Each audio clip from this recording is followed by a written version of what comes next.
So I was watching, well, I always watch Willow's videos. Willow Faith, she was on BB Can 3, the BB Can that started my love for Big Brother Canada. Willa, hashtag Willa.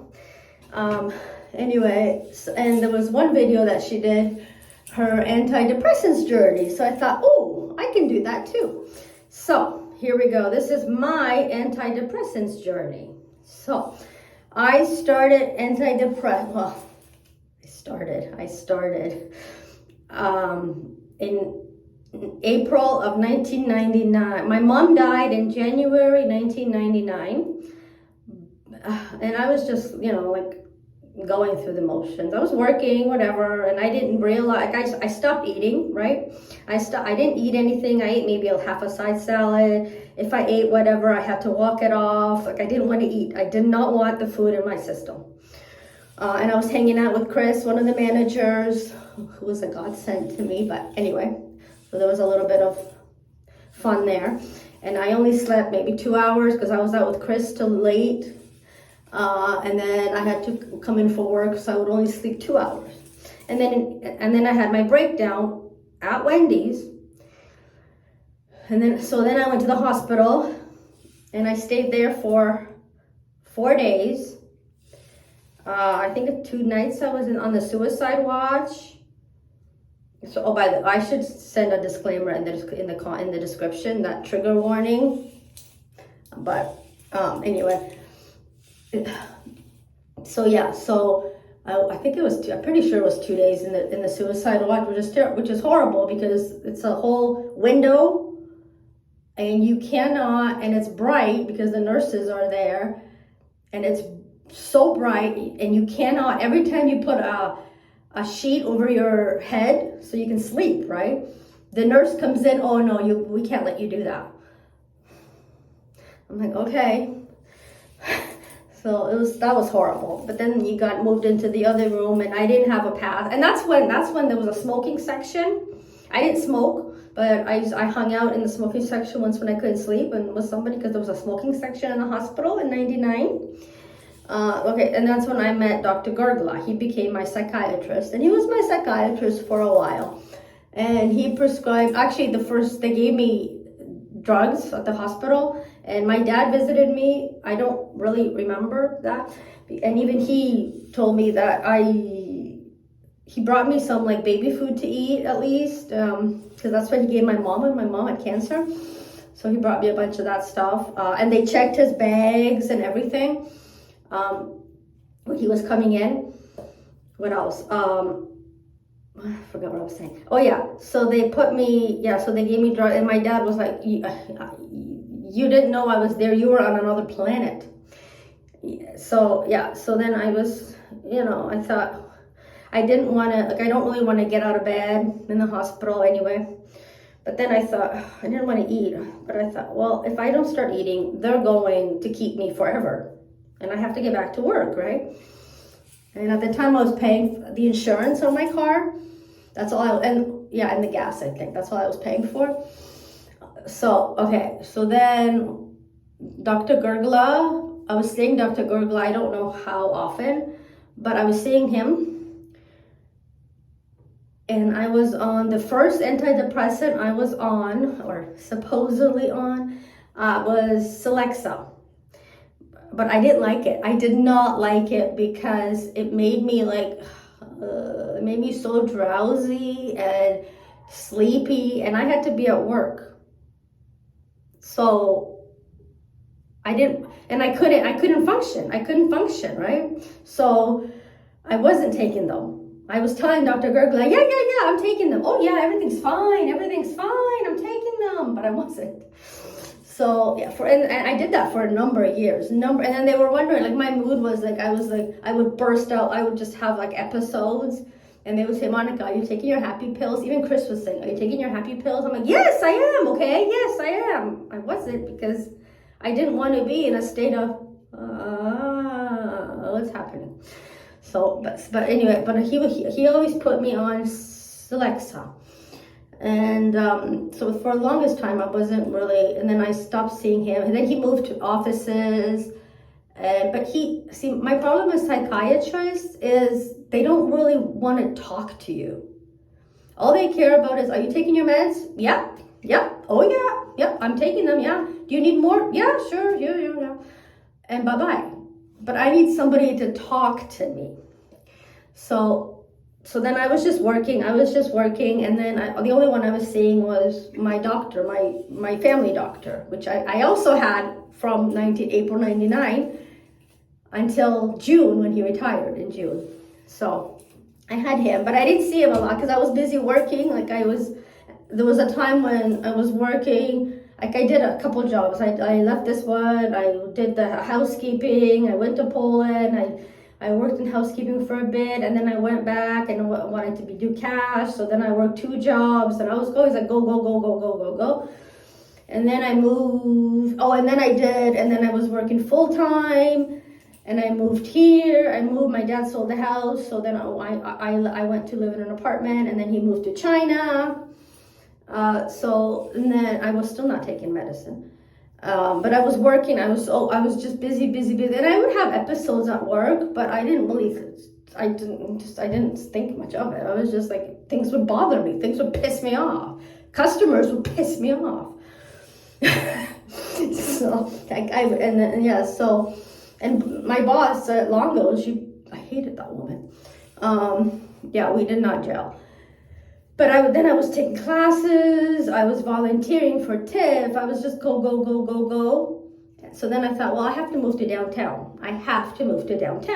So I moved to downtown, and again, I was still not taking any pills. Oh, no, and I think maybe I had them. I think I had some sort of pills, because I would take it sometimes, but again, not really, okay, whatever. Because my doctor knew that I was supposed to be taking them or something, but I wasn't really okay. Sometimes I would take them, but whatever. I didn't like it because the feeling I got was sleepiness, and I was working, I was volunteering, I was taking night classes.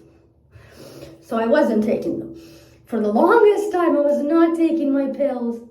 And I always thought, well, I had depression because after my mom died, which makes sense.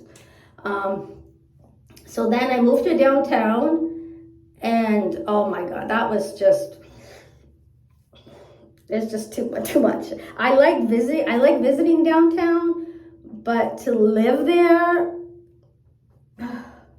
it's not the people. It's not the people. I don't mind walking up on Bay Street during rush hour. I don't mind. I like seeing people, and I like hanging out with people. I like people watching. I like that. It's just the noise, those constant sirens. I was just sirens, pigeons, so many pigeons on the balcony, sirens, some kind of noise, helicopters, so many helicopters, planes, oh my goodness. So I was seeing my doctor, and that's when I was going back and I think I had episodes at Loblaws too. But I had Brian to kind of, to help me. I always had somebody to help me, but at Longo's, I really didn't. So, and then in Toronto, I was totally alone. I did end up getting a hamster, and that was my first hamster after not having them for so long. So I had Sunflower Joey, so she was wonderful. But then I was going to the hospital. I was seeing my doctor. I was taking the train to Oakville every 2 weeks. Every 2 weeks, I had to see. And I said to him, you have to do something, because I think that's when I started taking the pills. I don't remember that, but I know once I moved back here, I was taking my antidepressants, antipsychotic, because I ended up in the hospital a couple times. But yeah, I told my doctor, you have to do something, because I'm not going to make it. I can't keep doing this. And he filled out everything, and then I moved back here, and then I was on Zoloft for a while. And that was fine. It's a big pill though, and it was fine. It was fine for a while, and then all of a sudden, I started getting nauseous and throwing up and having this weird sensation in my throat. And once I get that way and I throw up or I get nauseous, I stop taking the pills. Like I stop taking them. I'm just like, yeah, okay, whatever. I'm not. I don't wait for the doctor to tell me you don't take them. I stop taking them because I don't want to feel that way. So that happened with Zoloft, and then he put me back on Celexa. So then he put me back, and I'm always on the lowest dose, like the lowest, because I can't handle more. And that's another thing with psychiatrists. Psychiatrists always want to increase you, and my body, I can't handle it. I cannot handle it if it's not the low dose. But anyway, so he put me back on Celexa, and that was fine for a while. That was fine. So that was fine for a while. Now I don't know which is the one of them is I think the antipsychotic, because I'm on antipsychotic and antidepressant, and of course the lorazepam. But for when I'm anxious, like when I'm having like boo and I can't control myself. But anyway, so then the Celexa was good for a while. It was good. He put me on the very low dose, and I was functioning. Yeah, I was functioning. And then again, all of a sudden, I started getting nauseous and just like feeling like I'm gonna throw up. And I don't know if I did throw up, probably, but I don't know. But I always get nauseous, and it's just like my body's like, okay, no, I don't want it anymore. So I stopped that, and then my doctor said, okay, well, how about this one is the most mild one is Cipralex. So I've been on Cipralex now for a while, and yeah, again, the lowest dose.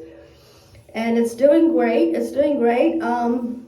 think I'm supposed to take one of them in the morning, I think, and the other ones, or the other one in the evening, but I just take them all at nighttime. Because yeah, and like I can't, and now I take Seroquel, and I take Seroquel, and I've been on that since my last therapy. And I've been to outpatient therapy 4 times, and the last one was the absolute best, but also because I have Father Paul on the side too, so that was good. That was the best scenario. But yeah, so yeah, I have to be on the low dose, and every month I have to go to the doctor's office, because if I don't go every month, I can skip like a week or 2, but if I don't go every month, then things start happening. So, but yeah, if I'm not on meds, like if I skip a couple days, well, first of all, I have to take my medication now, because I will not fall asleep without the medication. So that is my antidepressant journey. Yes.